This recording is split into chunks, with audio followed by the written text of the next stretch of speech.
Ya, baik, selamat pagi dan saya harap Anda tetap dalam keadaan sehat dan tentunya siap untuk mengikuti materi kita kali ini. Dan kita akan melanjutkan materi di mana pada hari ini kita akan membahas yang namanya gerakan pada robot mobile atau mobile robot, di mana robot yang kita akan gunakan adalah Tarsius robot, di mana robot ini memiliki sifat differential wheel, artinya setiap wheel yang ada itu dikendalikan secara independen ya, atau bebas. Nah, kira-kira seperti ini skenario gerakan yang akan kita bahas. Ada 4 ya skenario gerakan, ada 4 wire pivot, 4 wire curve, 6 wire dan 4 wire model. Seperti apa hal tersebut, mari kita lihat ya. Ya, seperti yang diketahui bahwa untuk menggerakkan motor DC maka kita akan memprogram yang namanya hardware, dan hardware itu hanya mengerti bahasa mesin ya, berarti ada angka biner 0 dan 1, 0 dan 1 ya, seperti itu, seperti Anda lihat pada tabel tersebut. Nah, kemudian untuk menggerakkan robot sendiri itu, untuk ke kiri, ke kanan dan belok itu skenario-nya seperti ini ya. Anda lihat di tabel yang sudah diilustrasikan. Nah, seperti yang saya katakan tadi, bahasa mesin kira-kira seperti ini karena mesin hanya mengerti bahasa mesin. Nah, maka secara manusiawi atau bahasa manusia bisa dikatakan seperti ini ya. Dimana Anda lihat di sini bahwa perintah yang ini ya, 01 itu identik dengan mundur, kemudian 10 identik dengan maju ya, seperti itu. Kemudian untuk selanjutnya kalau kita ingin ke kanan berarti kita motor DC kiri kita gerakan maju, kemudian motor DC kanan kita gerakan mundur. Ya, begitu cara membacanya. Kalau kita ingin membuat gerakan maju, maka kedua motor akan maju, kemudian kita ingin gerakan mundur, kedua motor akan mundur. Jadi ingat bahwa ada dua motor, motor kiri dan motor kanan, atau roda kiri dan roda kanan ya, yang identik dengan binary code yang ada di sebelah sini ya. Seperti itu kira-kira. Nah, kemudian dari bahasa yang lebih manusiawi ini, kemudian kita akan mencoba ke bawa sedikit ke bahasa yang agak bahasa program lah, bisa saya katakan pseudo kode ya, atau pseudo program seperti di sini ya. Tadi yang tadinya mundur dia jadi mu saja, kemudian maju jadi ma saja ya, seperti itu. Sehingga nanti ketika kita akan membuat sebuah library atau sebuah fungsi atau sebuah program, maka dapat dengan mudah kita menulisnya menjadi seperti ini ya. Kemudian untuk gerakan yang 4 wire curve, apa bedanya ya? Apa bedanya dapat Anda lihat di sini. Ini skenario yang tadi, kemudian bahasa mesinnya kira-kira seperti ini ya, atau informasi yang akan kita kirim ke mesin seperti ini. Nah, kemudian ya 4 wire curve itu bedanya ada di bagian sini ya. Dimana yang tadinya dia mundur, kita menggantikannya dengan stop ya. Jadi bedanya di sini, hanya untuk belok saja ya, ke kiri dan ke kanan ya, kita menggantinya dengan stop atau motor itu diam ya, itu diam.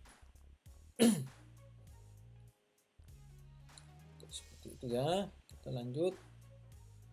Nah, jadi bagaimana kira-kira pendekatan programmingnya seperti ini ya.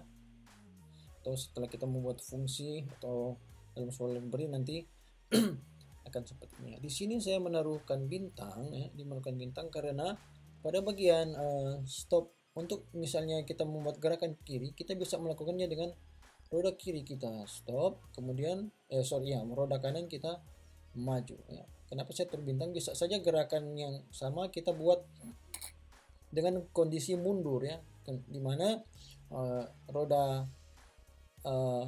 kiri ini akan melakukan MU atau mundur, dan sementara yang stop itu adalah roda kanan ya. Ya, berlaku untuk juga gerakan ke kiri dan ke kanan di sini. Jadi kedua gerakan ini ya. Jadi satu gerakan bisa dilakukan dengan dua kombinasi ya. Dua perintah yang berbeda tapi identik sebenarnya. Oke, seperti itu. Kemudian ini skenario 6 wire ya. Skenario 6 wire, saya balikan dulu. Adalah seperti ini ya, dimana ada ketambahan satu wire di sini ya.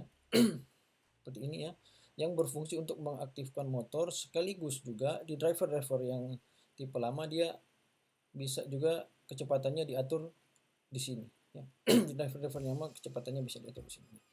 Kemudian karena akhir-akhir ini sudah banyak inovasi juga di bidang driver untuk motor DC ini, maka saat ini sudah banyak transisi ya dari driver yang skenario 6 wire itu menjadi 4 wire saja, di mana dengan hanya menggunakan 4 wire kita bisa mengendalikan juga kecepatan dari motor tersebut ya. Bisa Anda lihat di sini, ini yang 6 wire ya. Jadi ada in 1 2 3 4 ya, ada motor 1 dan motor 2, kemudian ada enable 1, enable A dan enable B ya.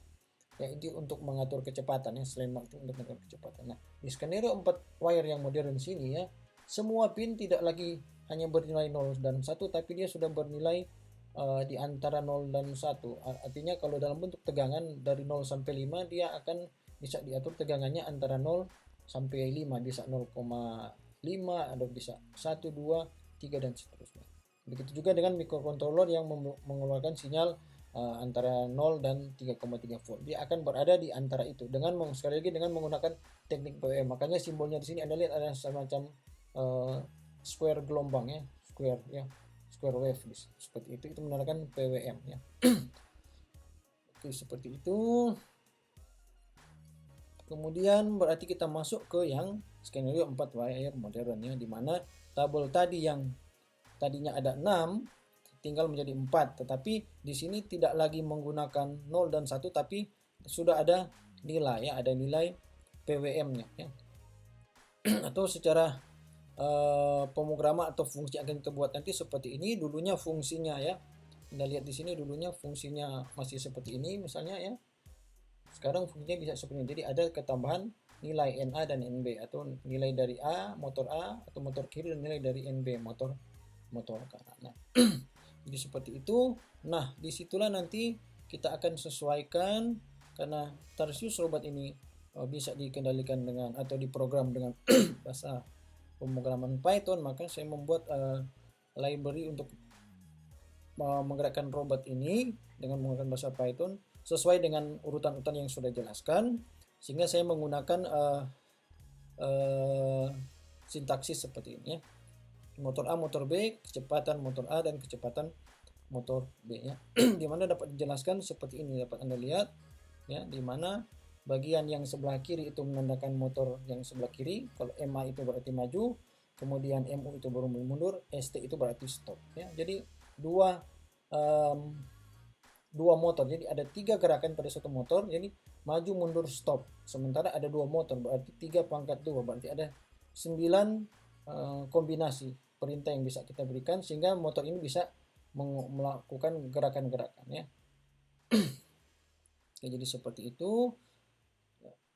Ini untuk nilai PWM-nya ya, 0 sampai sesuai mikronya. Kalau di mikronya 0 sampai 1024, tapi setelah saya library saya sudah mengkonversi kecepatannya jadi 0 sampai 100 supaya mudah diingat ya.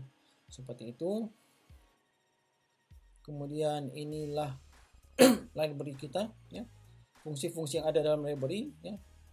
Ada 9, 10 sebenarnya tambah dengan 1 jeda ya. Nanti Anda lihat di praktik seperti apa jeda atau pause antar perintah.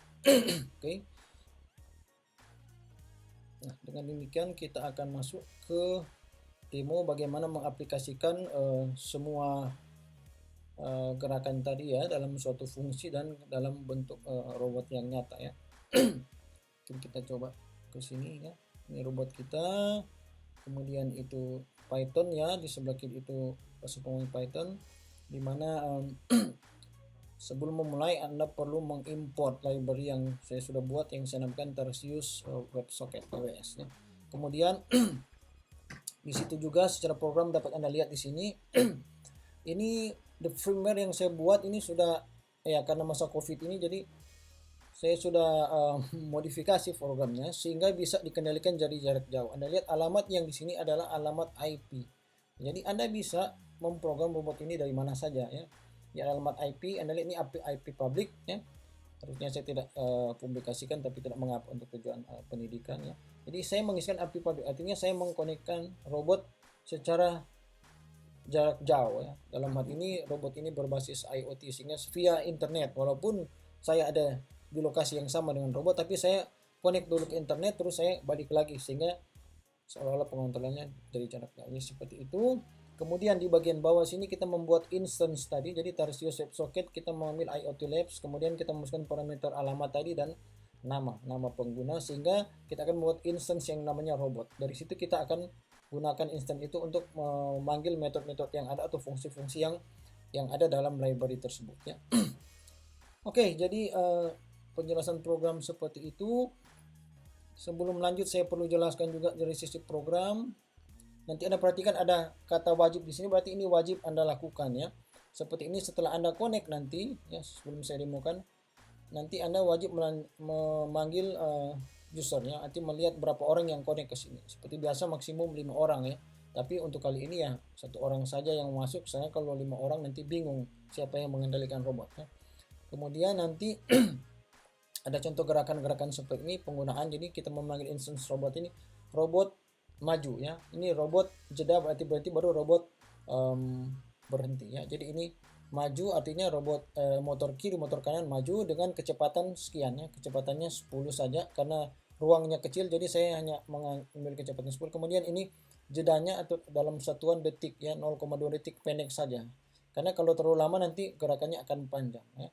Karena sekali lagi untuk menggerakkan robot ini kita mengacu kepada rumus umum ya. Jarak itu adalah kecepatan kali waktu atau S sama dengan V kali T. Jadi yang kita program di sini robot adalah kecepatan robot berapa cepat dan waktu jeda itu berapa cepat sebelum dia stop ya. Jadi kalau Anda tidak memprogram jedanya pendek ya, artinya kalau Anda menaruh ini 10 detik boleh, berarti robotnya akan berjalan akan semakin panjang. Begitu juga sebaliknya, walaupun jedanya kecil tapi kecepatannya tinggi misalnya 100 full speed, maka dia akan juga bergerak panjangnya mengacu ke rumus ini ya, rumus linear ini. Jadi semakin besar T maka jarak akan semakin besar, semakin besar juga V maka jarak akan semakin besar, jarak tempuh ya. Jadi perhatikan ini struktur program yang harus wajib dijalankan ya, dimana setelah Anda memanggil fungsi misalnya mama, kemudian ada jeda, kemudian Anda harus men-stop robot, karena kalau tidak stop robot akan berjalan terus tanpa berhenti sebenarnya ya. Kita harus memanggil stop untuk mengamankan robot itu karena ruangnya terlalu kecil ya. Seperti itu nanti Anda lihat dalam program nanti seperti apa ya. Jadi kira-kira seperti itu. Kemudian yang saya mau jelaskan juga, tadi Anda sudah membuat instance robot ini dengan memberikan alamat, berarti Anda sudah connect ke di sini ya. Berarti di sini Anda sudah connect ke IoT Lab. Nah, setelah Anda connect, pada bagian akhir membuat setelah Anda berhenti menggunakan, maka Anda harus melakukan disconnect atau menutup ya. Jadi jangan lupa untuk menutup setiap koneksi yang sudah Anda buat ya. Nanti kita lihat seperti apa. Saya hanya jelaskan lebih awal dari awal sehingga kita tidak mengalami kesulitan nanti ya. Oke. Kira-kira ini robot yang ada ya. Ini robot yang tadi. Saya on-kan dulu ya, mohon maaf ya. Saya kesemikan dia karena tadi saya matikan ya. Karena baterainya kurang kuat ya. Oke, ini Anda lihat sudah ada lampu ya, berarti di belakang bagian sebelah sini ya. Bagian sebelah sini, yang depan yang sana ya. Oke, saya karena akan mendemokan ini, saya akan atur dulu kameranya, saya akan mundurkan ya. Mundurkan seperti ini. Ya. Saya lihat autofokusnya. Oke. Robot akan saya letakkan di sini ya. Karena daerah saya kurang cukupnya ini kecepatannya, kalau dalam kondisi seperti ini maka dia akan bergerak kira-kira dengan jarak 5-6 cm ya. Jadi jika kecepatannya 10 ya, ya, kemudian jedanya 2, maka jaraknya sekitar 5-6 cm ya. Tidak tepat, kenapa? Karena tergantung gaya gesek ban, dan sama kalau Anda naik motor tiba-tiba gas kaki kan dia akan ada slip ya, intinya bola bacakar ya istilahnya. Jadi ada semacam gerakan fisik seperti itu, sehingga yang jadi adalah jaraknya tidak eksak seperti perkalian ya, pada perhitungan eksak ya, karena biasanya keadaan-keadaan fisik itu ya agak lari sedikit ya, tapi pendekatan teori ya kita harus ada rumus sehingga Anda bisa mengerti ya. pada praktiknya dia bisa lari sedikit. Oke ya, kita akan coba menjalankan ya. Pertama saya akan klik bagian sini. Jadi program ini Python, Anda bisa menggunakan environment apa saja ya. Saya akan mengklik run di sini ya. Artinya saya akan menjalankan perintah di sel ini. Kita tunggu ya, menghubungi server. Ya, terhubung. Anda lihat terhubung di situ, berarti kita siap. Ini wajib, kode di sini adalah wajib karena harus merun kode ini ya. Ya. Oke, wajib berarti jumlah user 1 ya. Kemudian gerakan maju yang sudah saya jelaskan tadi kita akan coba ya. Kira-kira sekitar 5 cm ya. Saya mungkin kurang 5 cm, saya geser sedikit supaya Anda bisa lihat ya. Oke. Saya run lagi. Ya, seperti itu, agak jauh ya. Saya mundurkan dulu ya. Jauh robotnya bergerak. Saya coba lagi, jangan-jangan ada gangguan baterai ya. Biasanya baterai gangguan sehingga dia tidak berjalan dengan mulus. Ya, oke ya. Jadi seperti itu. 5 cm ya, sekitar situ. Ini gerakan maju, kemudian kita akan coba gerakan selanjutnya adalah gerakan mundur. Anda lihat, Anda notice di sini ya, saya menggunakan fungsi mundur ya, fungsi mundur ya, ini ya. Notice ya. Mana tadi ya, ini ya. Robot MU berarti motor kiri, motor kanan mundur dengan nilai 10, kemudian ada jeda tadi saya tetap mengambil 0,2, kemudian stopnya seperti itu. Sini ya. Ini kan robotnya saya ya. Oke. Bisa saya run program yang mundur ya. Ya, mundur ya. Kemudian lebih jelas saya majukan ke sini, pindahkan robotnya ya. Kemudian Anda lihat ya di bagian program ada gerakan pivot kiri ya. Bagaimana itu pivot kiri saya akan demokan di sini ya. Saya run lagi. Ya, seperti itu ya gerakannya, pivot kiri, kemudian pivot kanan ya. Ya, ya balik lagi ya, seperti itu. Kemudian ada juga gerakan curve kiri ya, curve kiri seperti ini ya. Saya coba jalankan seperti itu. Karena jedanya waktunya kecil 0,2 second maka dia tidak penuh. Saya akan demokan lagi, saya mundurkan ini ya. Saya akan demokan lagi yang jedanya 4 second ya. Anda bisa perhatikan di sini ya, jedanya yang 4 second ya. Anda bisa zoom kameranya kalau Anda ingin ya. Ya.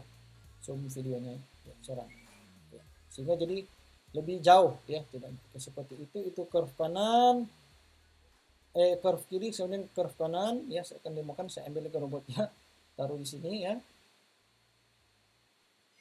Ya, seperti itu gerakan yang pendek, kemudian yang tadi ya di sini ya, yang lebih panjang ya, karena waktunya lebih lama, jadi jaraknya akan semakin panjang. Seperti itu, hampir jatuh ya.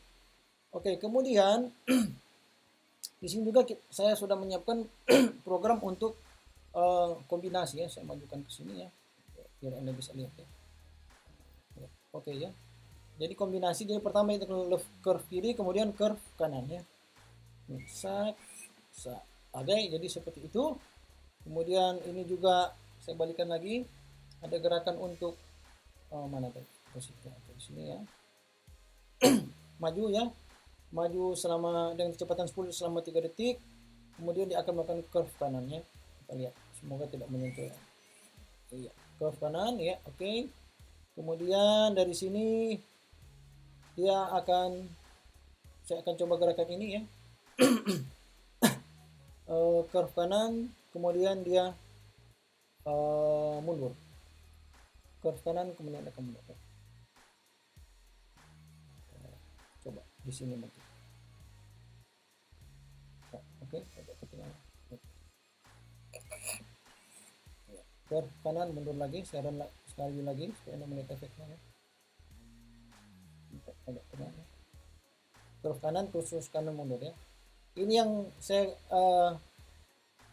kasih tanda bintang tadi ya, gerakan ini ya, yang di teori skenario curve. Nah, kemudian ini saya akan membuat gerakan yang sedikit lebih panjang ya, sedikit lebih panjang. Di sini Anda lihat kodenya. Jadi ada maju, dia curve kanan, kemudian mundur, kemudian curve mundur, kemudian maju lagi. Saya agak jauhkan sedikit robotnya. Ini Anda bisa lihat ya, dia mundur lagi. Saya demokan sekali lagi daerah sini ya. Iya, jadi seperti itu ya. Gerakannya dia kembali ke tempat semula, dan itulah kira-kira gerakan yang bisa kita lakukan di sini. Dan seperti yang saya katakan tadi, setelah selesai ya, maka kita harus menutup koneksi ini, ya, menutup koneksi ini ya. Di sini Anda harus robot tutup, artinya kita keluar dari koneksi sehingga orang lain bisa menggunakan ya. Jadi seperti itu kira-kira, semoga Anda paham, dan nanti akan ada tugas menyusul tentang bagaimana Anda praktek jarak jauh. Jadi sekali lagi, ini bisa Anda praktekkan jarak jauh ya, karena IP-nya ini seperti ini. Anda mau mengoneksikan dari jarak jauh ya.